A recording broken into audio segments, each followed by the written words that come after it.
lagi kita mulakan kajian kita dalam kitab bab halal dan haram.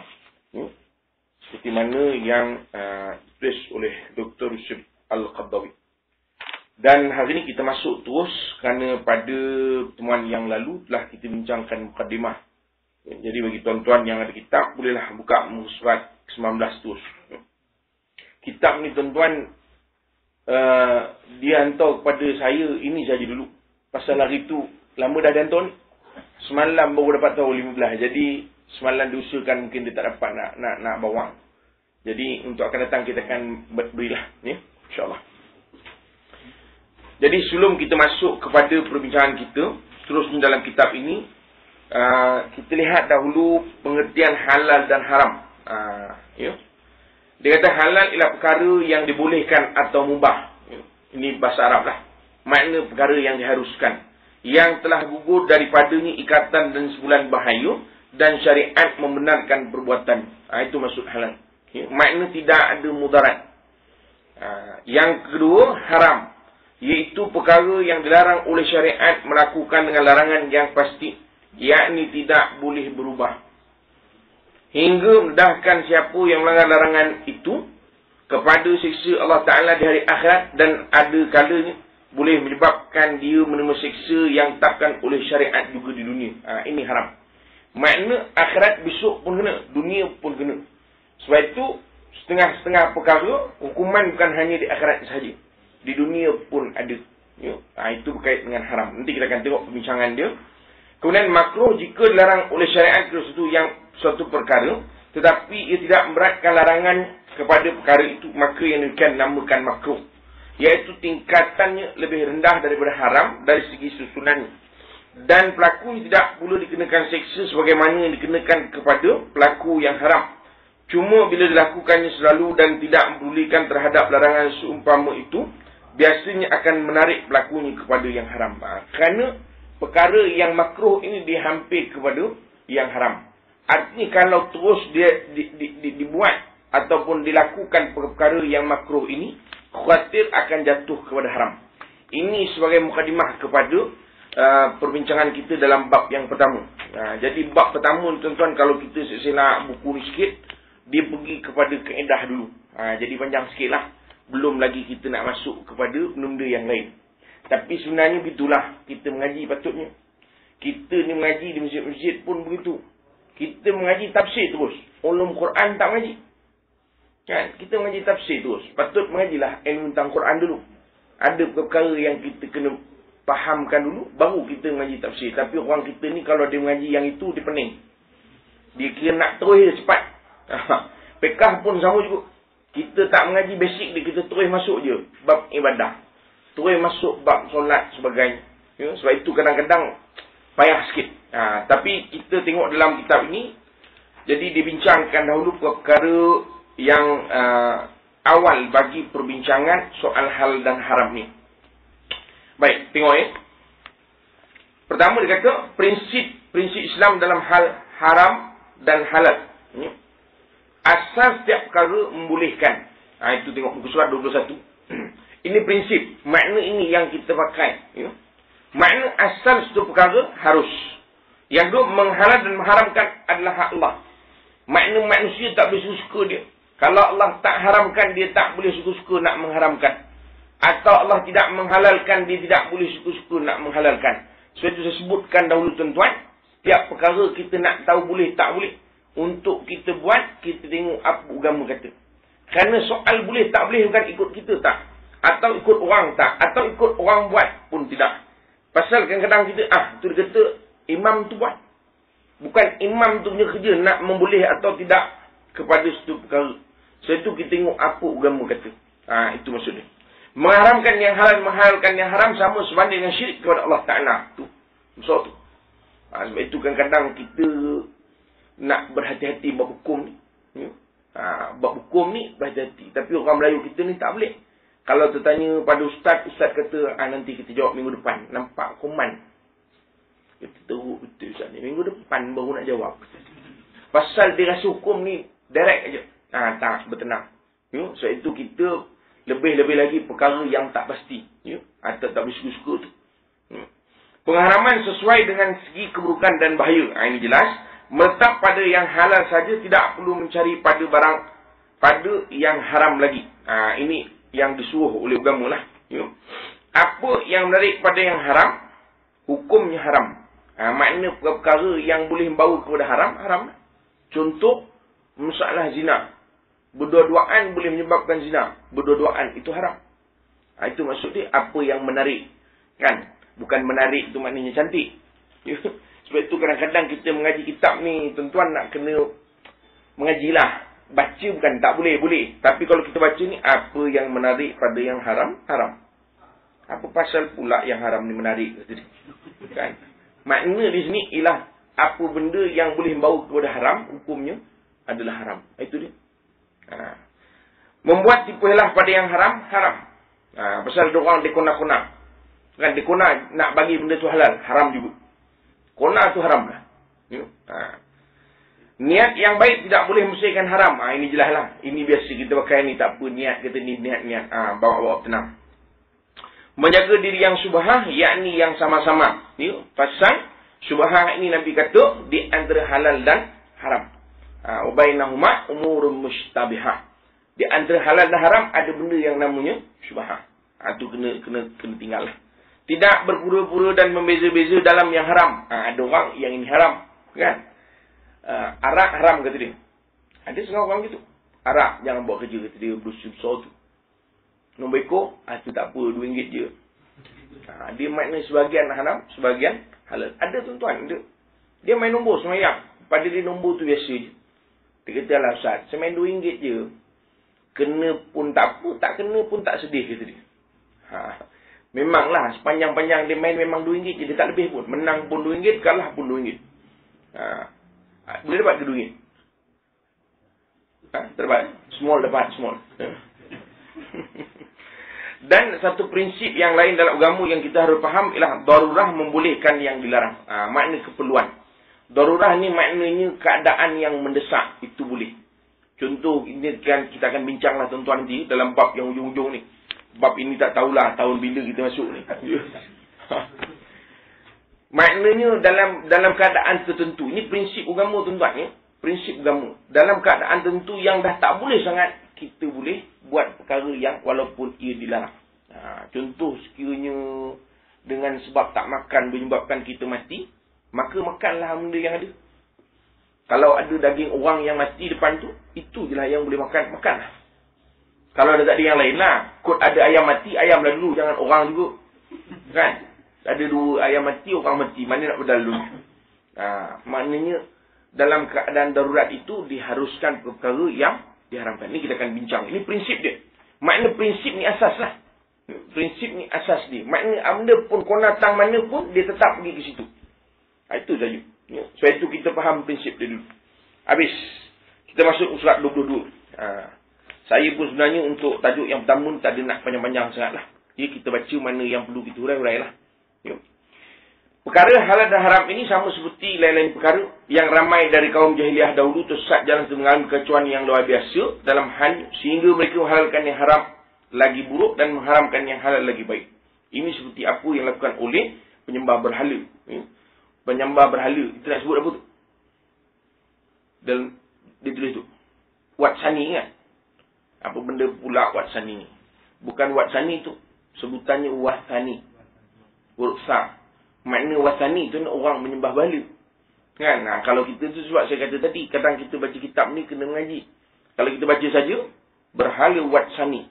Abang Sani aku tahu lah. Watsani kita tahu, tak pernah dengar kita. Kan? Dan orang yang berpegang kepada agama ahli kitab, kaum Yahudi dan Nasrani. Kesan yang sama juga dan penyembahan yang sama ta'asub buat puak yang terberdiri di sebelah kanan dan sama pula penyembahan dan ta'asub buat puak yang terberdiri di sebelah kiri. Maksud dia, puak-puak sebelah kanan ni kaum Hindu umpamanya, rahib masih yang keras hati dan lain-lain kepercayaan yang berdiri atas menyiksa diri dan jasad. Ini jelas lah. Pasal maknanya kita sebab tengok Islam ni tuan-tuan, agama yang bukan menyusahkan diri sendiri tak ada. Kita tak disuruh untuk menyusahkan diri sendiri untuk sampai kepada martabat ataupun kita diangkat Allah SWT. Tak perlu begitu. Sebab itu dikata di sini, ya, contohnya, mengharamkan yang bagus-bagus dari rezeki serta biasan Allah yang diciptakan buat hamba-hambanya. Tu. Kan? Ini tak boleh makan. Tak, kita makan semua. Apa nak makan? Nak makan seafood, apa lagi? Nak makan ayam, orang tak nak. Ayam hutan, dia suka. Kan? Wahai ayam dia lah, nak cari ayam kat hutan juga. Makan, tak ada masalah. Kan? Ayam besar tak nak yang kecil. Burung puyuh. Makanlah. Kan? Tak ada. Ikan besar tak nak, ikan kecil, ikan bilis. Makan. Makna apa benda pun makanlah. Tetapi, ada batas dia yang agama bagi. Itu saja. Tapi jangan sedih lah. Kan? Tak boleh makan yang berdarah, umpamanya. Kan? Ada juga orang Melayu tak ada kerja tu. Kan? Ataupun, apa dipanggil, vegetarian. Tu. Kan? Ada orang Melayu yang vegetarian. Saya pun tak faham. Tak ada kerja pun gaji. Kan? Jadi tu makna susah kita menyiksa diri tak. Cuma Nabi ajarkan supaya kita jaga makan. Tu je lah. Masalah kita ni tak boleh nak jaga. Kan? Berpantang kita ni lain macam. Kita ni pantang Melayu dia panggil. Kan? Pantang aku dicabar. Bukan maknanya bila kena cabar tu dia berpantang tak nak melawan. Tak. Dia pantang kena cabar, lagi dia melawan tu. Pantang makan. Habis tu. Kan? Bukan berpantang makannya. Bertambah makan dia. Tu pantang makan tu. Tu. Itu saja yang disuruh oleh kamu. Makna Nabi ajarkan itulah.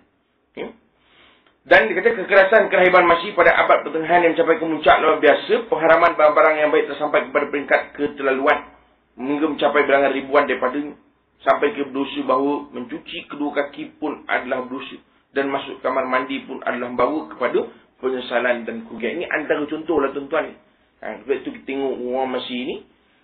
Setengahnya kalau nak kita berada pada darjat yang tinggi menurut pandangan mereka, hendaklah tidak berkahwin, duduk menjadi rahib umpama. Ini yang disebut kita oleh agama kita sebagai keterlaluan. So itu satu hari bila sahabat pergi di rumah Nabi SAW, tanya kepada Aisyah bagaimana Nabi beribadah. Akhirnya bila ceritakan, seorang kata kalau begitu aku tak nak kahwin dah lepas ni. Aku nak beramal. Yang seorang kata, aku akan semayang malam tiap-tiap hari. Yang seorang kata, aku akan puasa tak berhenti-berhenti. Akhir Nabi tahu, Nabi panggil balik. Nabi kata, aku berkahwin. Aku beramal, aku pun berkahwin. Apa masalah kahwin lah. Kan? Jangan kahwin sampai tak boleh nak ke surau pula. Itu je. Kan? Kahwin tak ada masalah, kahwin lah. Ini dah kahwin tak boleh ke surau pun tak boleh. Darah manis kata dia. Kan mengada-ngada nama tu. Nabi kata, aku puasa dan aku juga berbuka. Puasa lah. Kan? Puasa. Nak buka, buka lah. Bukan Nabi Islam ajar kita puasa tiap hari-hari puasa. Memanglah. Puasa yang terbaik itulah puasa Daud. Hari puasa, besok tak puasa. Hari puasa, besok tak puasa. Tu kita puasa Daud ni bukan macam jalan orang tuan-tuan. Saya ingat dulu lah masa mengaji dulu ada seorang sahabat memang kuat dia. Memang dia istiqamah dengan puasa Daud ni. Benda pun bom pun dia tak kisah. Tetap dia puasa. Kami masa mengaji ni makan payah. Makan yang sedap-sedap payah. Jadi bila orang buat makan sedap-sedap ni, puasa pun berhenti. Dia tetap puasa. Dia tukang masak. Dia pun puasa juga. Dia istiqamah. Maknanya sehari puasa, besok tidak. Sehari puasa, besok tidak. Itu puasa Daud. Tapi kalau tak boleh, tak apa. Puasa Isnin Khamis. Boleh? Tak boleh. Tak boleh, tak apa. Puasa Ramadan. Puasa Ramadan, no choice lah. Jangan, tak boleh juga lah Ustaz. Tak. Itu mesti. Kan, lepas pada itu tak puasa, tak apa. Cuma ada hikmah puasa itu. Itu saja. Jadi maknanya Nabi kata, aku puasa dan aku juga berbuka. Nabi kata, aku sembahyang malam dan aku juga tidur. Aku juga memberi hak kepada isteri. Bukan maknanya main malam. Kan? Bang tidur bang. Kau ni nak masuk neraka ke? Bangun sembahyang. Kata dia. Tak. Ada masa tidur, ada masa bangun. Jadi maknanya ini. Sebab itu kita agama dia panggil wasatiyah. Wasatiyah. Maknanya pertengahan lah tu. Pertengahan. Tapi ada orang salah guna pertengahan tu. Dia kata sederhana. Sederhana ikut kepala otak dia je. Tak betul tu. Sederhana ikut agama ni makna tak keterlaluan. Bukan daripada yang biasa itu kita kurangkan lagi. Kan? Maknanya bertudung elok, biasa, pakai baju kurung umpamanya. Dia kata kita sederhana. Dah, skirt pula. Kita kan agama sederhana bukan. Makna sederhana lah. Makna Islam tak suruh nak tutup habis semua. Kan? Pakai niqab gitu. Kalau orang Arab ni tuan-tuan, orang perempuan dia pakai pula jaring situ. Kan? Dan ikut kajian dia kata, itu tidak disuruh pun. Bahkan dia boleh merosakkan mata. Pasal dia nampak mata je. Dia letak jaring pula lagi. Tu. Kan? Memanglah orang perempuan ni, bila tutup begitu, tang mata lah yang cantik. So itu ditutup tu. Tapi Islam bukan suruh begitu semua. Bahkan, disebutkan ia bukan tuntutan agama. Makna yang sederhana lah. Nak pakai apa, pakai lah. Kan kita sebut dah dulu. Kan? Pakai seluar jin, pakai lah. Jangan oleh kerana sederhana kita lorek yang seluar jin tu pula. Koyak nampak sederhana. Aku ni kan orang sederhana. Bertenang. Itu kan sederhana tu. Kan? So itu maksud. Makna pakai-pakai apa tak ada masalah. Makna jangan melampau. Ada pula tak boleh langsung. Itu yang melampau tu. Kan? Seluar jin. Mana boleh ni? Haram. Ada tuan-tuan. Kan? Orang-orang yang ngaji juga ni. Kan? Tapi lah jenis mengaji hari ni ada, besok tak ada. Besok ada, lusa tak ada. Begitu je lah. So itu dia haram laku semua tu. Seluar jin pun haram. T-shirt pun haram semayang. Tak mahu tuan. Ada yang pakai seluar jin, pakai t-shirt ni. Saya nak sebutkan ni pahaman tak betul lah. Dan tak betul. Pakai seluar jin urusan nak pakai lah. Cuma yang tak betul kalau kadang kita sebut dah dulu kan. Seluar jin yang pendek. Pendek no cawat ni. Bila semayang sujud tu nampak semua sekali. Yang itu tak betul lah. Pasal kita buka aurat tu. Kan? Itu saja. Itu saja yang makna kita jagalah batasan tadi. Jangan kita terlampau longgar atau melampau sangat ketat ni. Ya? Itu maksudnya. Dan di sebelah kiri pula ialah terdapat puak Mu'tazilah yang mempermulakan kepercayaan serba boleh secara mutlak di negeri Parsi. Ini mengarut ni. Parsi ni kalau kita kaji sikit tuan-tuan, dia ada satu lagi. Dia kata orang Parsi ni kalau dulu punya pemahaman Parsi ni ketika zaman datang Islam, apabila mati si bapa, ini ada ditulis oleh Dr. Abdul Karim Zaidan dalam Madkhal ila Syariah Islamiyah. Dia kata, apabila mati bapa, maka isteri kepada bapa tadi akan diparaitkan. Ini Parsi mengarut ni. Dipanggil falsafah dia mengarut habis semua. Lintang pukang. Maka diparaitkan isteri tadi kepada yang dapat mula-mula hak paraid ni kira macam rumah pusaka lah. Ialah anak lelaki. Ikut pula dia punya paraid. So, anak lelaki tak nak, adik dapat, semua tak nak. Tak nak, boleh serah pada pakcik. Pakcik pun masuk. Kena pula pakcik memang dah lama minat mak dia. Dia ambil lah. Nampak? Ini pastinya. Sebab itu dia mengharuskan secara terbuka. Itu pula. Yang tadi, puak-puak masih ini, dia bagi semua tak boleh berlaku. Kahwin pun tak boleh, apa pun tak boleh. Yang ini tak boleh berlaku semua. Sehingga falsafah yang tak masuk akal. Itu pun dipakai. Dan bolehkan sampai buat pekerjaan yang keji dan mencemas semua larangan agama yang suci dan menganggap manusia itu diciptakan atas kefitrahan. Arab zaman jahiliah boleh jadikan sebagai contoh yang jelas ketidakseimbangan ukuran penghalalan haraman. Mereka menghalalkan khamar, yakni arak, makan riba berlipat kali ganda dan membahayakan kaum wanita serta menganiaya dan lain-lain lagi. Makna antara contoh mengenai perempuan di zaman jahiliah ni tuan-tuan, dia cerai beribu-ribu kali pun tak apa. Hari ni cerai, aku cerai kau talak 14. Besok cerai lagi, semalam 14 tambah lagi 14, 28. Sampai ke sudah, tak cerai-cerai dia, beribu-ribu kali cerai, sambung balik. Kan cerai, kita rujuk baliklah kata dia. Ni dah cerai kali 1000 dah ni. Kan itu zaman Arab jahiliah. Arak tak usah cerita lah, sebab itu arak ni Quran turun nak mengharamkan arak ni secara peringkat. Kerana arak ni terlampau dekat dengan orang Arab. Sehingga kan satu saat Islam benarkan nak semayang tu minum lagi. Itu. Ni bertenang ni tuan. Dengar dulu faham-faham tu cerita. Ni zaman jahiliah dulu. Bukan sekarang. Kita ni dengar suara je lain pula faham. Makna sampai satu ketika boleh minum tapi bukan waktu semayang. Tapi bila sampai satu berlaku keadaan di mana sahabat semayang Tuhan terbalik baca, maka turun ayat tinggal terus arak tu. Jangan. Maknanya nak cerita bahawa arak ni begitu rapat dengan orang-orang Arab jahiliah ketika itu. So itu dia secara berperingkat-peringkat.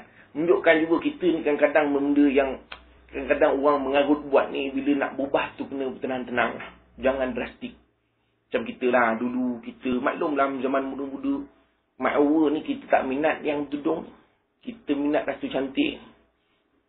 Tak dia Allah dapat pula tackle Ratu Cantik kampung je lah. Peringkat kampung.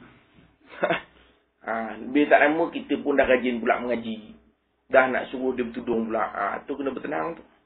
Kan? Drastik terus tak jalan dia. Kan? So itu kena pelan-pelan. Pelan-pelan bukan 40 tahun tak jalan-jalan. Maknanya bukan hari itu juga berubah tak. Bukan jam itu tak. Makna kita ambil masa. Sebulan, 2 bulan. Begitulah. Kan ada orang dia nak berubah. Tapi tak mau drastik. Dia kata nantilah sampai pencin baru dia nak berubah. Tak betul lah begitu. Maksudnya drastik tu jangan waktu tu juga. On the dot berubah tak mahu dia. Ya? Sebab itu benda-benda begini Allah Ta'ala. Sebab itu kata Dr. Suqratawi dalam kitab yang lain dia kata sunnah yang Allah Ta'ala letakkan ni sunnatut tadarruj. Maknanya sunnah berperingkat-peringkat ni mesti pakai. Kita kadang-kadang staff kita kan yang jenis pening sikit ni. Nak berubah dia bukan boleh sekali. Tak, bertenang-tenang. Sikit-sikit. Di tadarruj tu mesti pakai tuan-tuan. Ini sunnah. Sunnatullah ni. Ni Allah Ta'ala yang buat peraturan ni. Kan bukan kita bukan boleh main-main. Ni Allah Ta'ala yang buat. Sebab itu kata Dr. Suqratawi sunnah ni pakai. Dia akan terus hingga hari kiamat. Sunnatut tadarruj. Tapi ada sering orang faham sunnah tadarruj ni. Dia kembali balik kepada zaman jahiliah. Dia kata kita tak boleh mengharamkan arak ni terus. Tak boleh. Biar dia minum dulu kata dia. Tak. Bukan begitu. Kan itu tak ada kena-mengena. Arak tu haram dah. Mana boleh kita kata, bolehlah. Sikit tak apa. Tak. Tetap haram. Hukum tu tidak. Soal perubahan tadi kita boleh pakai. Hukum jangan kembali pula. Tak ada kerja pula kita. Kita hukum ni pun bertadarus dah kata dia. Kembali pula kepada zaman jahiliah. Harus. Nak semayang boleh minum lagi. Semayang jangan minum kata dia. Tak. Jangan buat kerja. Itu dulu. Hukum tu. Sekarang hukum tu telah komplit. Maknanya sunnah tu kita pakai dalam kita nak guna dalam kehidupan. Itu saja. Hukum tak ada. Jangan buat kerja pula tuan-tuan. Reverse pula. Back to the apa? Back to the dahulu lah. Gitu. Habis. Dan lebih berat itu semua bahawa syaitan manusia dan jin. Canggih ayat dia pakai itu. Bahawa syaitan manusia. Ini terjemahan kepada A'udzubillahi minasyaitanirrajim. Aku berlindung daripada a'udzubillah, aku berlindung dengan Allah daripada syaitan yang gerjam. Kata Syekh Ali As-Sabuni mengambil daripada ulama-ulama tafsir dalam kitab ni. Ya, tafsir Ayatul Ahkam. Dia kata, maksud syaitan ni syaitan daripada kalangan jin dan manusia. Tu makna manusia ni pun syaitan juga pun. Ya. Tu makna syaitan manusia tu. Dan di antara mereka telah memperbaguskan terhadap ramai dari kaum ini agar membunuh anak buah mereka dan jantung hati. Mereka menurut perintah kalau mereka sanggup melanggar perasaan sayang kebapaan. Ini zaman Arab jahiliah lah tuan-tuan ni. Ini zaman Sayyidina Umar. Bukan Sayyidina Umar, zaman Umar Al-Khattab. Zaman Sayyidina Umar tak ada dah. Ya, Sayyidina Umar bila Islam dia jadi champion. Tu bagus tu Sayyidina Umar ni. Ya, sebelum Islam dia pun champion juga kaki minum. Kaki bertumbuk. Orang dengar nama Sayyidina Umar ni orang tak kata apa dah lah. So itu ada disebutkan dalam sirah. Dia kata, itu ketika Sayyidina Umar berada di tempat minum. Datang orang nak bergusti. Kan? Orang kata, kau tu sah bergusti lah dengan Umar. Kau balik je lah. Kenapa nak cerita kehebatan Umar ketika itu?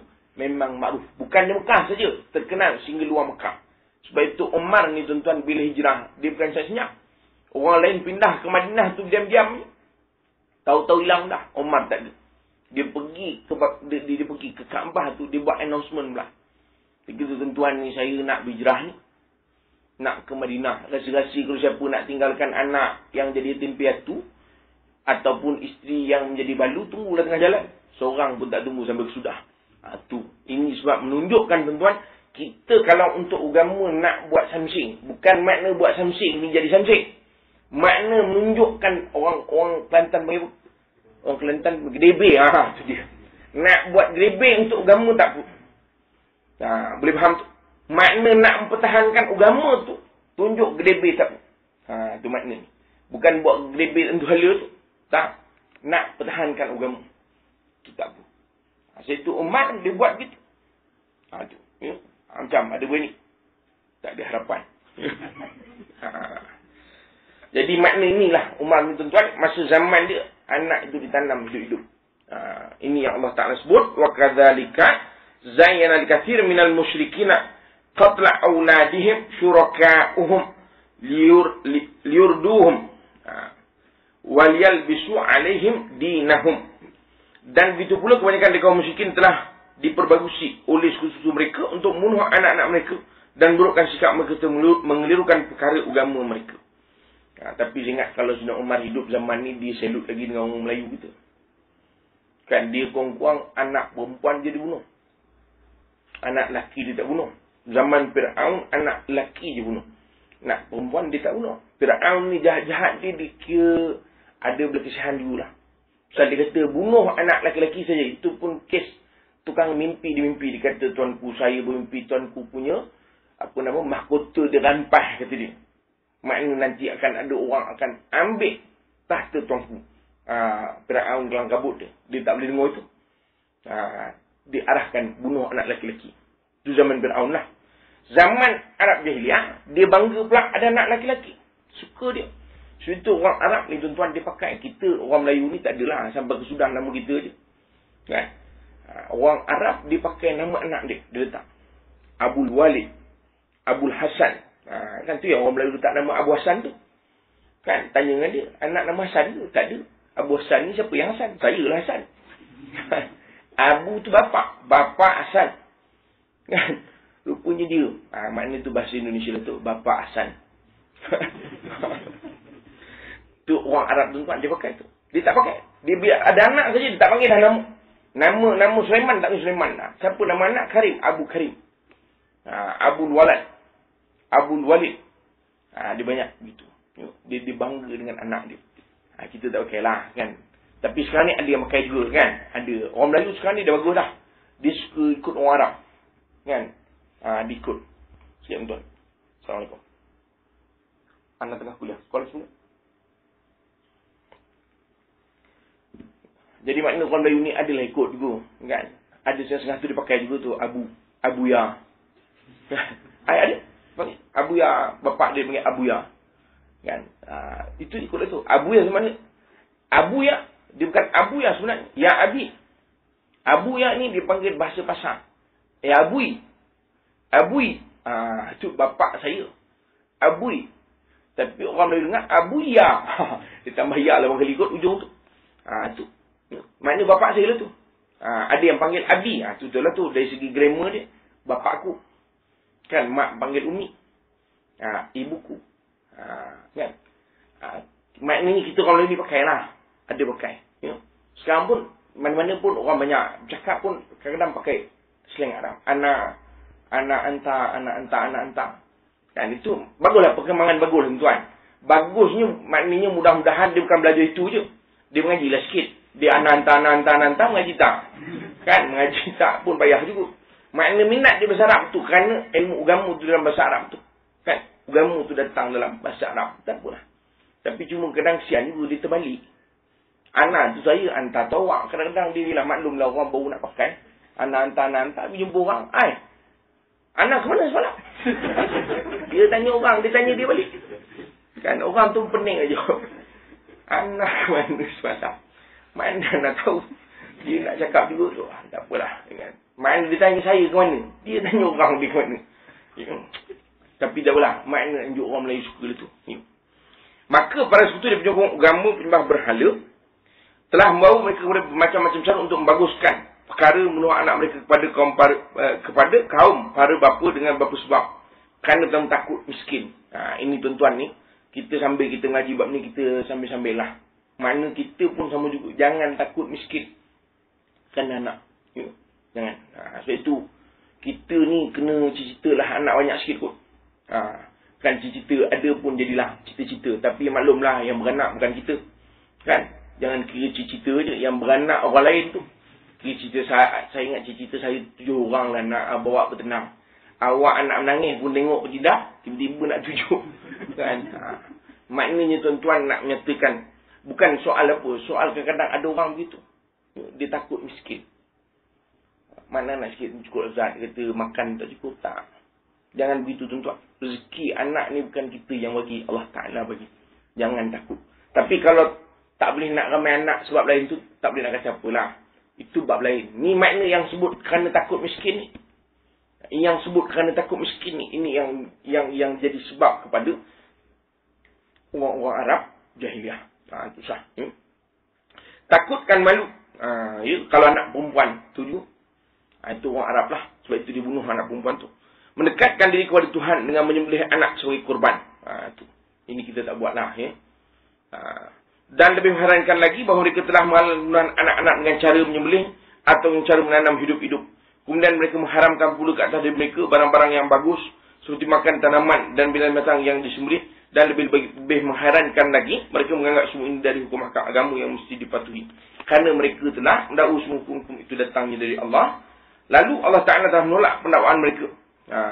Sebagai firman-Nya, وَقَالُوا هَذِي أَنْعَامٌ وَحَرْثٌ حِجْرٌ لَا يَطْعَمُهَا إِلَّا مَنْ نَشَاءُ بِزَعْمِهِمْ وَأَنْعَامٌ حُرِّمَتْ ظُهُورُهَا وَأَنْعَامٌ لَا يَذْكُرُونَ اسْمَ اللَّهِ عَلَيْهَا افْتِرَاءً عَلَيْهِ سَيَجْزِيهِمْ بِمَا كَانُوا يَفْتَرُونَ. Dan mereka mengatakan bahawa semua ini adalah binatang-binatang dan tumbuhan yang tidak dibenarkan makan kecuali orang yang kami suku saja menurut penyataan mereka. Dan inilah binatang yang dilarang menunggang punggung, dan ini adalah binatang yang tiada disebut nama Allah ketika disembelih. Semua ini adalah kedustaan semata-mata.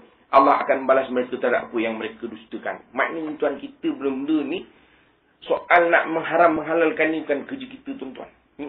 Sebab tu kita orang Melayu pun ada juga. Ini tak boleh makan, itu tak boleh. Jangan makan ikan dengan susu. Kan ada kan? Orang Melayu kan? Ada tak? Tak ada. Ada. Ada orang dia tegur. Kata, ikan dengan susu tak boleh kata dia. Nanti kena penyakit sopak. Orang Yahudi, dia kata tak boleh makan ikan dengan susu. Nanti mati. Saya ingat kisah musyarah saya ceritakan ketika dia buat PhD di Amerika. Dia punya supervisor dia tu, yang supervise dia orang Yahudi. Dan ramai di antara yang buat PhD yang sama dengan dia buat, dia panggil perbandingan agama situ, antaranya juga orang-orang Yahudi. Jadi bila masa makan tu, jadi orang Yahudi memang tak makan susu dengan ikan. Kerana dia kata boleh menyebabkan mati. Maka dia makan susu dengan ikan. Berhenti orang lain makan. Tengok dia mati. Tak mati kawan tu. Tak mati. Tu. Sebab itu dia orang mengharamkan perkara yang halal. Sebab itu kita usah pandai-pandai buat hukum, tak usah. Kan? Kecuali benda itu mendatangkan mudarat. Umpamanya ikan yang beracun. Tak boleh lah. Kan? Tapi kalau kerana tak boleh ni, keturunan kita tak boleh makan ni kata dia. Kan? Itu Allahu'alam. Tak ada hukum pun yang mengatakan demikian. Tu. Al-Quran telah menegaskan betapa sesatnya orang yang menghalalkan apa yang patut diharamkan dan mengharamkan pula apa yang patut dihalalkan. Seperti surah Al-An'am ayat yang ke-14. Sungguh telah rugilah orang yang bunuh anak-anak mereka lantaran kebodohannya tanpa mengerti sebabnya, lalu mengharamkan apa yang diberikan Allah sebagai rezeki kerana membuat kedustaan ke atas Allah. Mereka itu sebenarnya telah sesat dan tidak akan oleh petunjuk lagi. Ini dalam bab makan minum. Begitu juga dalam bab ibadah. Sebab itu saya sebut tuan-tuan ni, di mana-mana pula saya kata, kita kadang orang Melayu ni ada amalan-amalan kita dalam ibadah pun yang kita rasa mesti buat, dia bukan hukum. Dia tidak hukum. Contoh kita ambil kan tuan, kita sembahyang jenazah. Kadang ada sembahyang jenazah, orang buat, habis sembahyang terus jalan. Orang marah. Tu kenapa tak baca tahlil dulu kata dia. Kan? Sebab dia bukan hukum. Kita kena faham. Bacaan tahlil tak masuk dalam hukum sembahyang jenazah. Makna habis sembahyang jenazah, Assalamualaikum warahmatullahi wabarakatuh. Assalamualaikum warahmatullahi wabarakatuh. Habis. Kita doa je. Allahumma ighfir lahu warhamhu wa'afihi wa'fu anhu walhamdulillahi rabbil alamin. Jalan. Baik. Tak ada tahlil kata dia. Kan? Makna kita rasa macam sembahyang jenazah tu tak sah je. Nampak? Makna kita rasa bahawa ada hukum di situ. Sedangkan ia tidak ada hukum yang menyatakan bahawa kesahihan sembahyang jenazah itu bergantung kepada amalan yang selepas padanya tak ada. Itu ekstra saja ulama-ulama kita buat itu saja. Makna kalau buatlah. Tak buat pun tak. Sebab itu jangan jadikan hukum. Samalah macam kita. Tapi hari ni kurang sikit lah. Pasal kita ramai dah. Orang kita ni banyak susu orang masjid pun ramai yang ngaji dah. Sebab apa? Kita suka. Khamis malam Jumaat baca Yasin. Lain tak boleh. Setengah-setengah surau lah. Khamis malam Jumaat baca Yasin. Dia jadikan hukum. Sedangkan tak ada hukum pun mengatakan bahawa mesti Khamis malam Jumaat itu baca Yasin tadi. Sebab itu kita kena faham. Mana yang hukum, mana yang kita buat itu optional. Pilihan. Sebab itu kalau dihukum, kita kena pegang. Pertahankan. Yang kata gedebek Umar tadi tu. Tapi kalau dia bukan hukum, jangan kita mentahan gila babi pula. Kan? Tak boleh. Buat amnum tak boleh. Saya pernah ceramah tu tempat tuan-tuan. Hari Khamis Jumaat dia panggil. Saya kata saya jadual penuh dah. Dia kata tak perlu Ustaz. Apa yang kosong? Saya kata ada satu Khamis Jumaat. Boleh lah Ustaz datang. Orang masjid tuan-tuan, dia tak masuk dalam dengan ceramah. Duduk luar je semua. Saya ingat orang memang tak ada. Dia kata barangkali orang dengar ceramah ni mungkin tak ada kot. Dia kata orang nak cesi. Bila makan, penuh orang. Saya kata mana tu orang? Tuan Kuasa Masjid begitu Ustaz. Sebenarnya, dia orang duduk di luar tadi semua. Semua boykot dia Tuan Kuasa. Dia tak nak duduk dalam. Dia kata malam ni untuk baca Yasin. Mengapa? Ceramah pula. Nampak? Jadi hukum dia. Saya tu kita faham tu. Jangan dijadikan hukum yang tak ada hukum. Dalam bab makan, minum ke, dalam ibadah ke, apa pun sekali berkaitan dengan hukum, bukan kerja kita. Tu.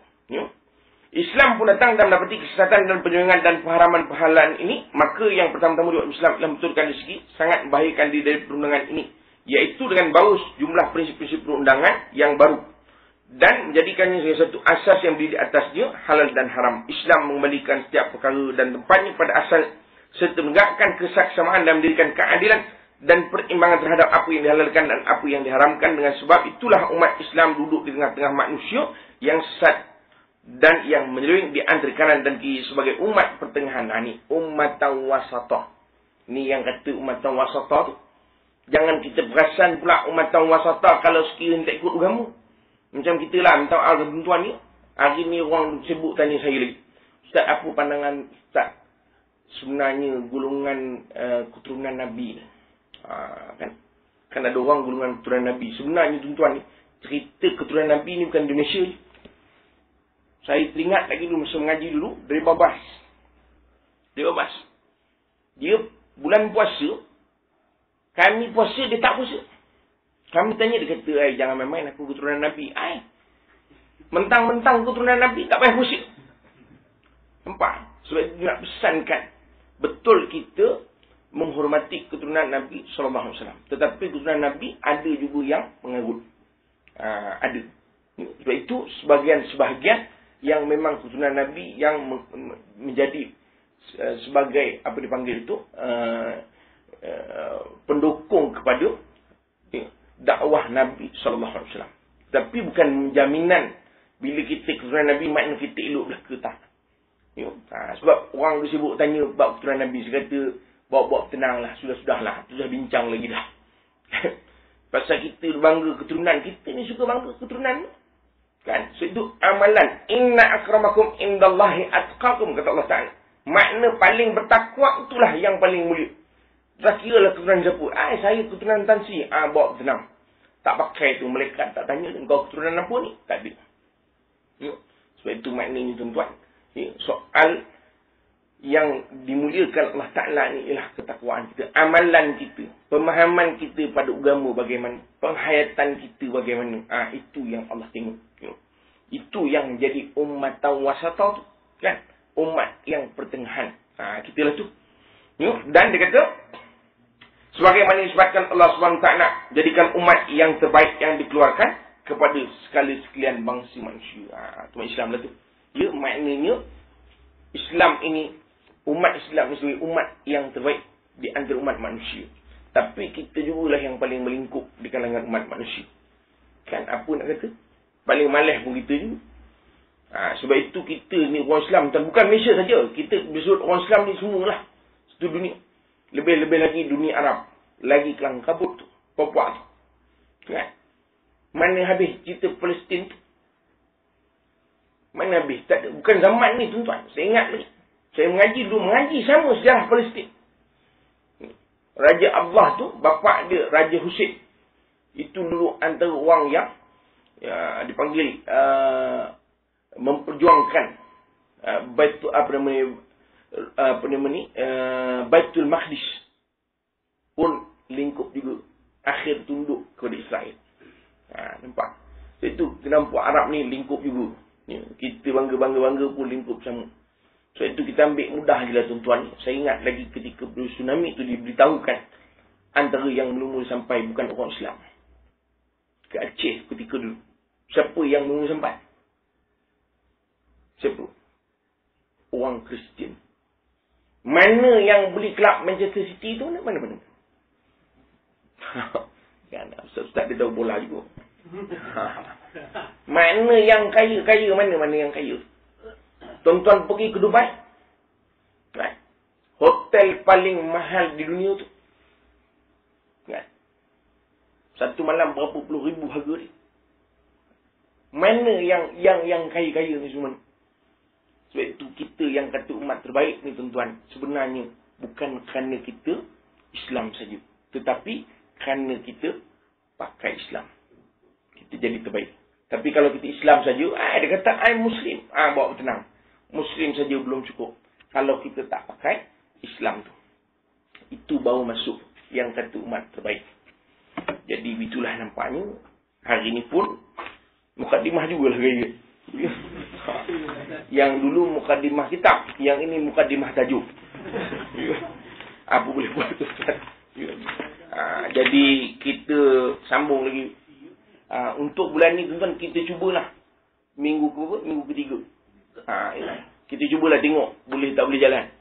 Sebab saya memang setakat ni saya buat kuliah ni satu tempat sekali je. Kan? Tak tahulah kalau Selcom ni boleh jalan 2 kali sebulan, tak tahulah. Biasa setakat ni memang sekali je kuliah saya. Sekarang sebulan sekali je. Tapi kita cubalah tengok macam mana. InsyaAllah. Jadi kita jumpa lagi pada minggu yang ketiga.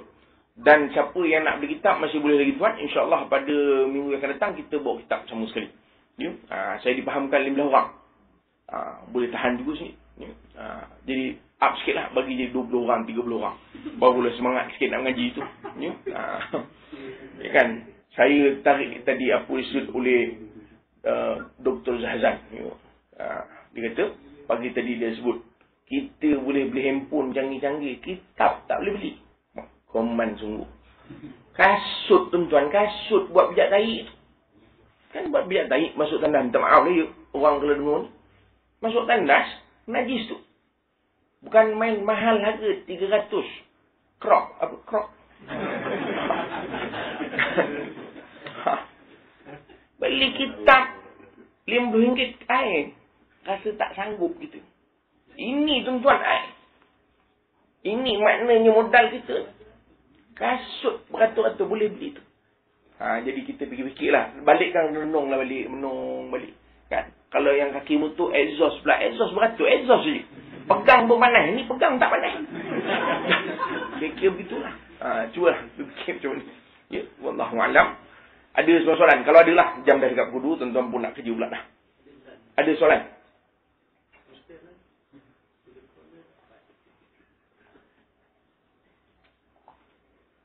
Ada? Lagipun kita baru mukadimah nak soal apa benda. Belum masuk lagi. Jadi kita jumpa lagi minggu lagi setelah solat. Wallahu a'lam. Aqulu qali hadza astaghfirullahalazim li wa lakum. Assalamualaikum warahmatullahi wabarakatuh.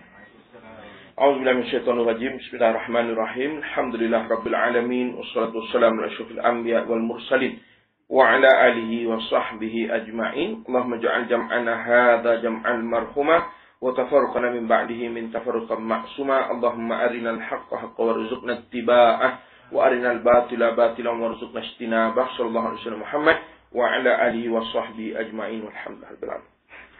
Subhanallah walhamdulillah.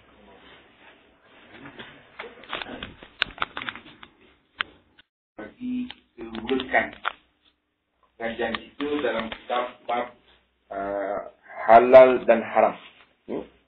Seperti mana yang ditulis oleh Dr. Yusuf Al-Qaradawi. Dan hari ini kita masuk terus kerana pada pertemuan yang lalu telah kita bincangkan mukadimah. Jadi bagi tuan-tuan yang ada kitab, bolehlah buka muka surat 19 terus. Kitab ni tuan-tuan, dia hantar kepada saya ini saja dulu. Pasal hari tu, lama dah dia hantar ni.